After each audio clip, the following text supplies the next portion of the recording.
Thank you very much indeed, Mr Deputy Speaker. Now, the consultation on the draft National Planning Policy Framework is by far and away the biggest issue in my constituency at the moment, although I kind of guess this weekend it may be run a close second by the forthcoming vote on an EU referendum. Concerned residents in my beautiful Colne Valley constituency have already been angered by a poor quality consultation on Kirklees Council's local development framework. The Labour-led council are still obsessed by the top-down housing targets of the previous government as they try to impose 28,000 new homes on our area. And then came along the fiasco over the planning permission for 294 new homes and a data campus on Lindley Moor, north of Huddersfield. Despite democratically elected councillors originally voting against the housing plans, the planning department and the council leadership kept going until they got a narrow 8-7 vote in favour of that controversial development on green fields. The development should have been rejected on the grounds of poor infrastructure, with clogged roads, oversubscribed schools and medical services at full stretch. I'll give way, yes. He seems to know a lot about that particular development. At the Planning Committee, what did the Highways Agency say about access to the site? Were they in favour or against? I know the honourable member's absolutely right. I know a lot about it. I sat through the whole day of the planning. I spoke against it. They did come up with highways figures. However, as a number of local residents quite rightly pointed out, those figures were out of date and they weren't done at peak times in the morning and in the evening. I was there for many hours during the day. Thank you for raising that. Good point. Now, concerned local people read and hear about the draft MPPF with deep suspicion. Now, whilst the aim of simplifying 1,000+ pages to little more than 50 is very laudable, residents in the beautiful countryside of the Colne and Home Valleys and Lindley feared the phrase presumption in favour of sustainable development. Now, local people have interpreted this as being a developer's charter for more unwanted developments on their rapidly reducing countryside.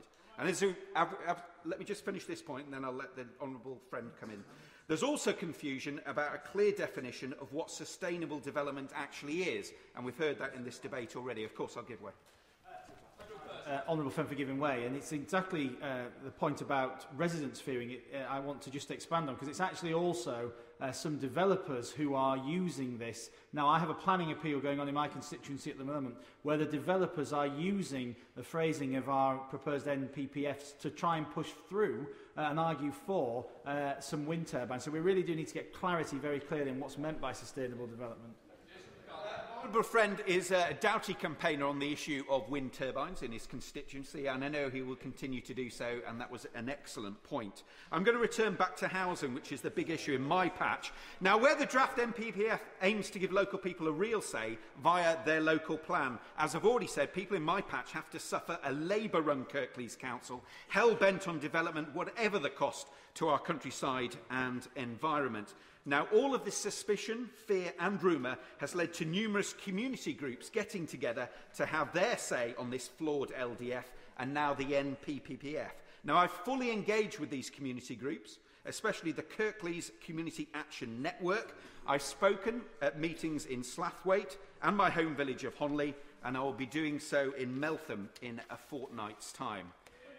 Now, like many fellow members in this chamber, I've had numerous emails and letters to reply to, and as I've said, I've met these local action groups, and they've copied me into their submissions for the consultation process, and they've spent many hours consulting on that themselves, and they've put forward some excellent points, some of which I am now going to summarise, and I'd urge ministers to really take note of these. Firstly, change the main presumption statement to read presumption in favour of sustainable development on brownfield sites or those of lesser environmental impact.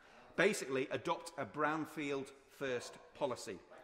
Secondly, and the members opposite won't like this bit, stop councils from using the old top-down housing targets. Now, I appreciate the government have tried to do this through the courts. They're being frustrated. But let's get this in the MPPF, because the problem is, as I say, my Labour-run local council are still sticking with these RSS targets of 28,000 homes. Nobody has any idea where they've got that figure from at all. Thirdly, Kirklees Council, in 1 second please, Kirklees Council have over 11,000 empty homes. Now, it's madness to keep building on greenfields while we have these empty homes. Can we please try and get as many of these back into use as possible and have more mention of this in the MPPF? I'll give way to the Honourable Lady. Thank the Honourable Gentleman for giving way.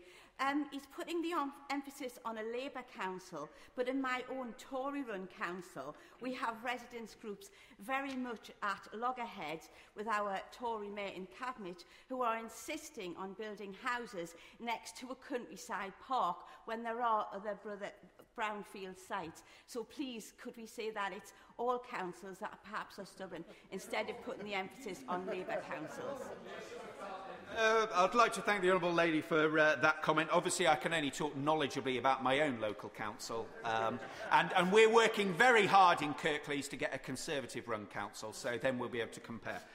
Fourthly, let's accept that relaxing the rules on development won't necessarily help the economy. This point has already been made. Houses aren't being built because of the lack of available land with planning permission. It's because home buyers can't get mortgages with the huge deposits required. The only reason that houses are not being built is because builders can't sell them. Across the country, thousands of newly built and older homes are currently unoccupied, a point I've already made, and developers are sitting on hundreds of thousands of unimplemented planning permissions. In Kirklees alone, there is land equivalent to 5.1% of the existing housing stock, or around 16 years' supply of building land at current levels of house building activity available already with planning permission, but it hasn't been built on yet. And fifthly, and my final point, although the framework offers some theoretical protection to greenbelt land, sites of special scientific interest, heritage sites, etc., it also gives local authorities and developers the freedom to override these protections if development can be shown to offer significant economic benefit. It does not offer any protection to other greenfield land. This is wholly inappropriate in semi-urban areas, and we are really worried in my part of the world, particularly with provisional open land, that the net effect might be that the villages ended up sprawling in together. And these are all points that my local community groups have been talking about. And finally, as I've said, people in my... Let me just make this one point. People in my neck of the woods are really between a rock and a hard place. On one hand, there's the presumption in favour of sustainable development if there's no local plan in place, and local people are interpreting that as a developer's charter. On the other hand, yes, there's my Labour-run local council that are trying to shove through these plans for 28,000 new homes with massive greenbelt release. So we've either got a flawed local plan or the presumption. No wonder people in my area are really worried indeed, and of course I'll give way. I thank the Honourable Gentleman for giving way, and I'm genuinely interested in the answer to this question that I posed to him. Are the community groups in his area coming forward with an alternative plan through neighbourhood forums and their own neighbourhood plans about areas where they could accommodate new housing growth?